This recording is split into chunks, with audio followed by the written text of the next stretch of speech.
Ah, bonjour mes amis, mon nom est Paul Régimbert, puis je suis un être humain. Bon, on va faire notre deuxième petite capsule en remplacement des conférences du dimanche. Dans cette capsule-là, et pour les 2-3 prochaines, j'aime autant vous en informer tout de suite, on va rentrer dans des sujets qui ne seront pas faciles. On va parler de violences faites sur les enfants, mais plus particulièrement de violences physiques et de violences sexuelles. En salle, on avait fait quelques conférences sur ce que j'appelle la violence ordinaire, entre guillemets. Là, on va prendre le temps de parler de la violence physique et des abus sexuels.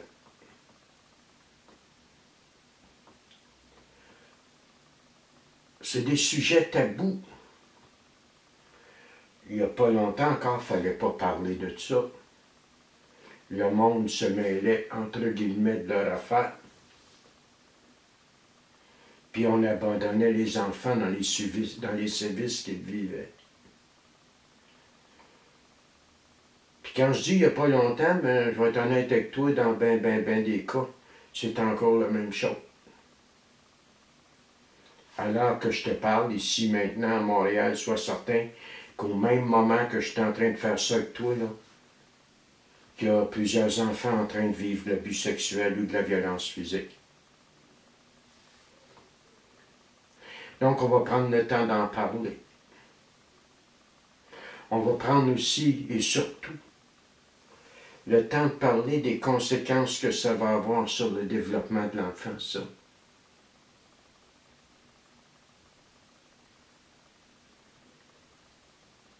On va prendre le temps de regarder ce qui va lui en coûter. Quel impact ça va avoir dans sa vie un petit peu plus tard.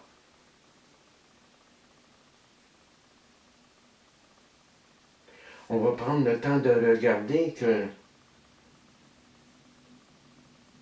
l'autre grand mensonge qu'il y a là-dedans, c'est celui que la victime va elle-même se conter. C'est pas si grave qu'elle court après, que c'est du passé, que ça donne de toucher à ça. C'est parce que c'est pas vrai que c'est du passé. Puis c'est pas vrai que c'est normal. Puis c'est pas vrai que tu as couru après, puis que j'ai couru après, tu comprends? Comme je le fais d'habitude dans ces capsules-là, c'est moi qui vais servir de cobaye. Je ne parlerai pas de toi, mais de parler de moi. Moi, j'étais un petit garçon qui a été très violenté. Violenté par sa mère, puis abusé sexuellement.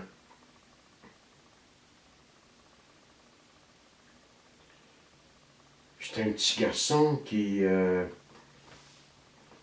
s'arrangeait pour oublier au fur et à mesure les abus sexuels qu'il vivait, les occulter.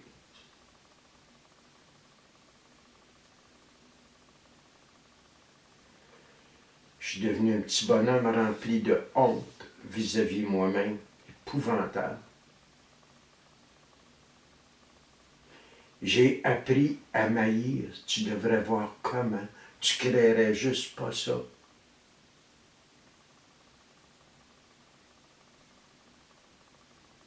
J'ai pas appris à m'haïr, j'ai appris à me détester.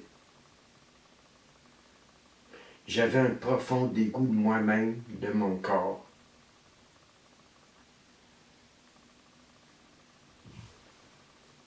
Je m'étais vendu la salade que j'étais très laid. Ah, c'est pratique quand tu veux te mettre à l'abri de l'intimité que de te convaincre que tu es très laid.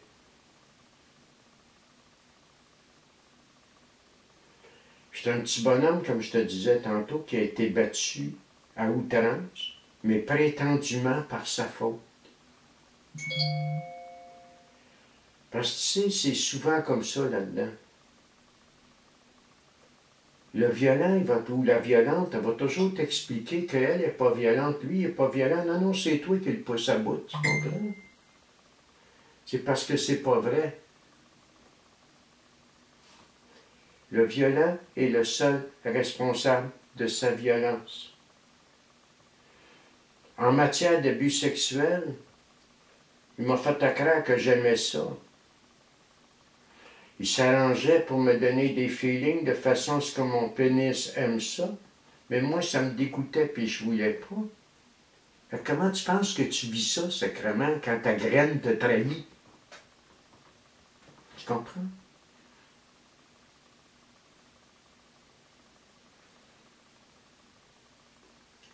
La même personne qui t'abuse va te dire que c'est toi qui es un vicieux, puis c'est toi qui le veux, puis c'est toi qui... c'est toi.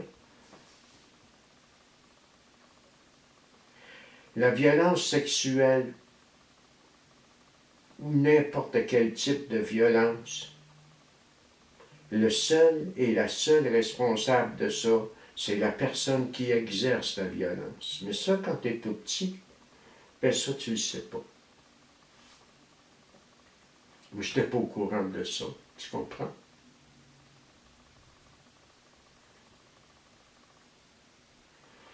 Si tu me demandes combien de fois tu as été abusé sexuellement, regarde, une fois, elle était de trop. Je ne veux pas savoir combien de fois, mais ce que je sais, c'est que ça a commencé, j'étais très jeune.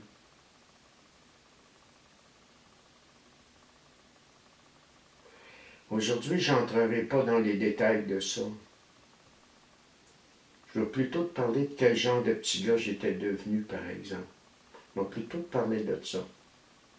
Puis la prochaine fois, on va entrer dans certains détails, puis je vais t'expliquer quel genre d'adolescent puis de jeune adulte j'étais devenu. Quand je suis conscient, là, tu sais, que c'est pas des sujets le fun à parler, pas plus pour moi. Imagine-toi pas sacrément que j'ai envie d'aller mettre ça sur YouTube tout à l'heure, puis moi le faire. Tu sais, il peut y avoir des centaines de personnes qui vont écouter ça. Là, ça me tente pas. Ça me tente pas, mais je sais que c'est ça qu'il faut faire. Ça me tente pas de me piquer de l'insuline à tous les jours, mais regarde, c'est ça, j'ai besoin que je le fais.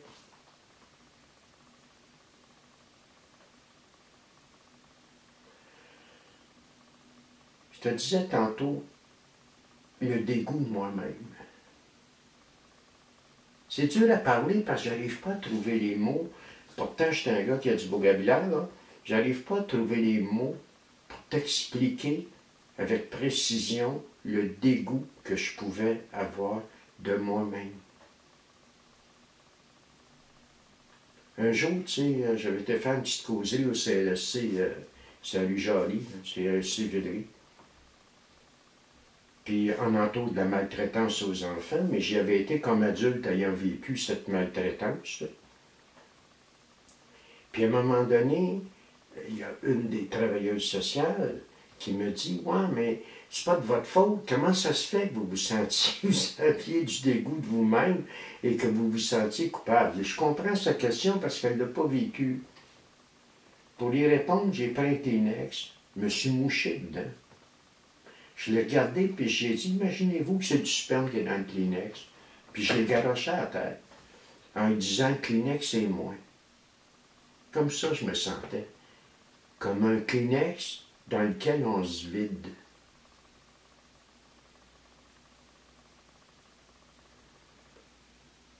Les souvenirs mentaux que j'avais de moi, c'est câlisse qui est laid, cet enfant-là. Sacrément qui est laid, cet enfant-là. Ça, c'est des souvenirs que j'ai de moi.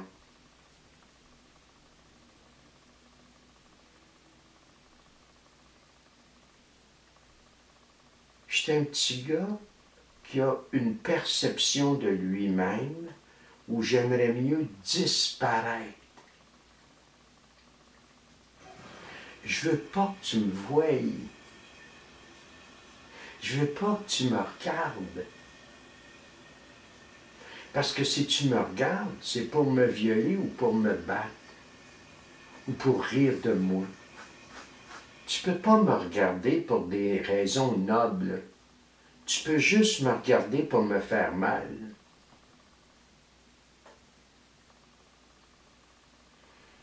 J'ai une peur morbide des êtres humains, hommes ou femmes. Cette peur-là, je vais la camoufler derrière une grande capacité, un grand pouvoir de séduction que je vais développer. Je suis un abusé, je suis un maltraité. Dans mon cas, je suis devenu un séducteur, pas séducteur dans le sens sexuel du terme nécessairement, séducteur dans le sens de faire rire, que tu me trouves bon, que tu trouves c'est drôle, que tu sois content, satisfaire tes besoins, le but étant que tu ne me fasses pas mal. Il est-tu serviable, ce petit gars-là? Il n'est pas serviable, sacrément. Il veut te faire plaisir, il ne va pas que tu lui fasses mal.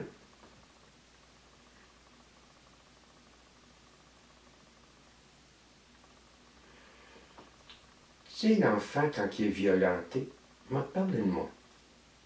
Moi, comme petit gars violenté, j'essayais de comprendre pourquoi on me faisait ça. Pourquoi on me battait. Puis des fois, je me disais à ma mère, mais j'ai rien fait. Puis elle me répondait, tu sais pourquoi mon calice du coquette? Mais c'est parce que je ne savais pas pourquoi. Mais elle avait l'air tellement sérieuse, tellement fâchée, que je me disais, j'ai sûrement fait quelque chose, mais tu sais pas c'est quoi. Ça a fait de moi un petit enfant qui vivait dans la vie comme si je traverse un champ de mine. Moi, plus tard, comme jeune militaire, j'ai appris à faire des champs de mine, puis à passer d'un champ de mine, puis déminer un champ de mine. Ben moi, je me vivais comme ça à 6, 7, 8, 9 ans. N'importe quand, mettant un pied en avant, ça peut te sauter dans le visage. C'était comme ça. Je comprenais pas pourquoi on me violentait. Je comprenais pas non plus pourquoi on m'abusait. Jusqu'au jour où j'en suis venu à la conclusion que c'était parce que j'étais un vicieux, un petit cochon qui aimait ça, que c'est moi qui provoquais ça.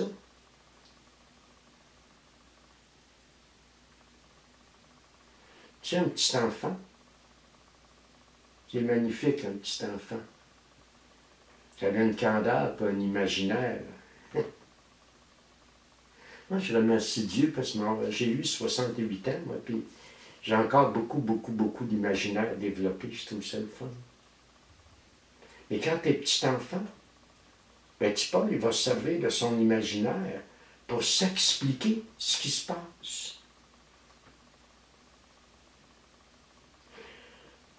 Je peux pas croire, moi, qu'ils m'aiment pas.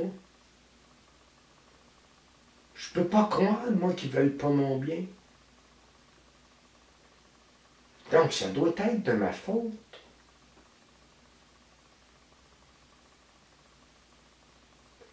J'étais un petit enfant intelligent. Il faut que je me l'explique, ce qu'ils me font. Comment tu fais pour t'expliquer l'inexplicable?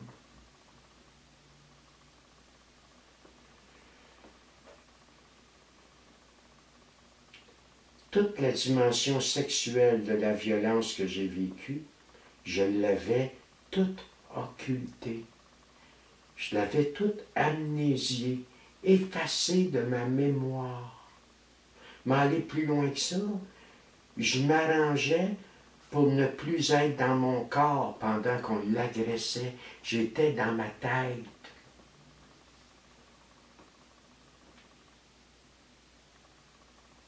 Je tombais comme sans connaissance. Et là, je me réveillais.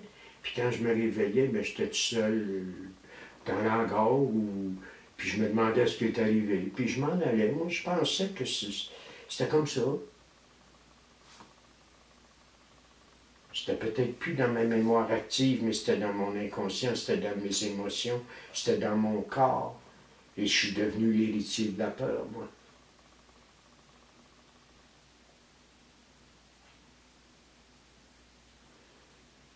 J'étais un petit enfant. J'étais un petit enfant qui va être éveillé à la dimension sexuelle, à un âge où c'est la candeur sexuelle. Pas moi.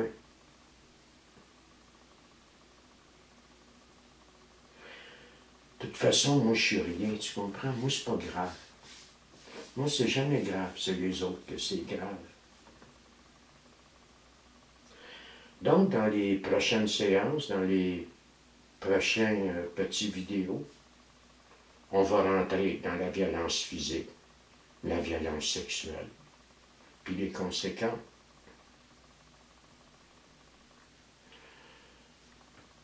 Moi, j'ai appris à vivre sur la peur.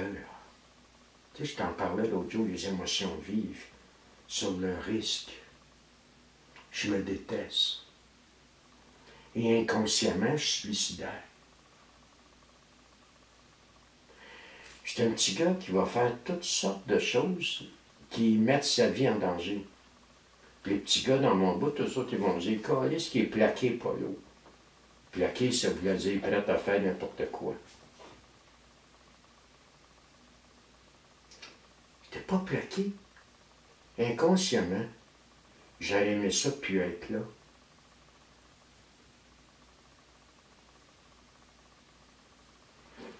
J'étais un petit gars qui a effacé une partie de son passé. Puis j'étais un petit bonhomme qui n'a pas d'avenir. Je ne crée pas à ça l'avenir, moi. J'étais un petit gars qui, à cause de la violence sexuelle et de la violence qu'il a vécue, qui n'est pas capable de concevoir qu'il va être là dans 4 jours, dans 5 jours, dans 10 jours, dans 1 an. Moi, j'étais à l'école, quand on dit « faut que tu penses à ton avenir », va donc chier, câlisse. C'est quoi l'avenir? Je connais pas ça, l'avenir, moi. Faut que tu penses à ce que tu vas faire plus tard. C'est quoi plus tard? J'en ai pas de concept de ça. Après ça, on va me dire, ouais, mais là, regarde, tu as un bon travail, puis il va falloir que tu prépares ta retraite. C'est quoi préparer sa retraite? Moi, quand tu me parles de demain, je serai jamais là, mais être mort, câlisse. As-tu compris? C'est ça. Ils ont mis ma vie psychique, ma vie physique, ma vie spirituelle en danger. Puis après ça, les mêmes qui m'ont fait ça vont se demander pourquoi j'ai pas de motivation. Moi, il y a une gang, hein? Moi, il y a une gang de marlots en asti, je te jure.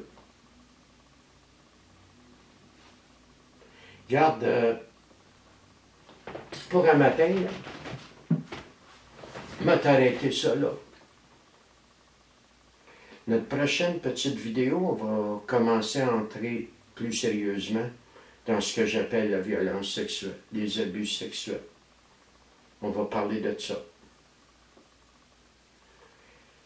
J'aime autant t'en prévenir parce que comme ça, si c'est des sujets que tu ne veux pas entendre, ben tu n'écouteras pas ça. Mais si tu as l'habitude d'écouter mes autres vidéos et que ces sujets-là, tu ne veux pas les entendre, interroge-toi donc sur tes mobiles profonds, pourquoi tu ne veux pas les entendre. Parce que tu sais, les gens qui vraiment sont réticents à entendre ça, pas tous, mais bien souvent, c'est des abusés qui ne veulent pas le voir qu'ils l'ont été. Tu sais, je pense à certaines personnes à l'heure actuelle là, qui ont passé leur vie à se faire violer par des pervers narcissiques, puis à rester là, puis à brailler qui sont victimes, mais aussitôt qu'il y a une chance, ils reviennent là-dedans, passer leur vie à se faire vivre des affaires tout croches. Mais eux autres qui n'ont pas été abusés. Le frère a été abusé, mais pas eux autres. Hey, come on, man. Tu sais? Donc, on va commencer à parler de ça. Puis je pense que si jamais tu as de la difficulté à vouloir entendre des choses comme ça, ben ça serait bien que tu t'interroges à savoir si tu ne l'aurais pas vécu, peut-être, tu sais. Fait que je te laisse là-dessus pour un matin. Puis, je vais essayer de mettre ça en ligne. C'est un nouveau logiciel que j'ai, puis je veux dire, l'affaire, il est bien beau, bien fin, mais il est complexe pour un bonhomme comme moi. Fait que je vais réussir à le mettre en ligne, puis on se reparle, on se fait une autre petite capsule, si possible, avant dimanche prochain. Au revoir.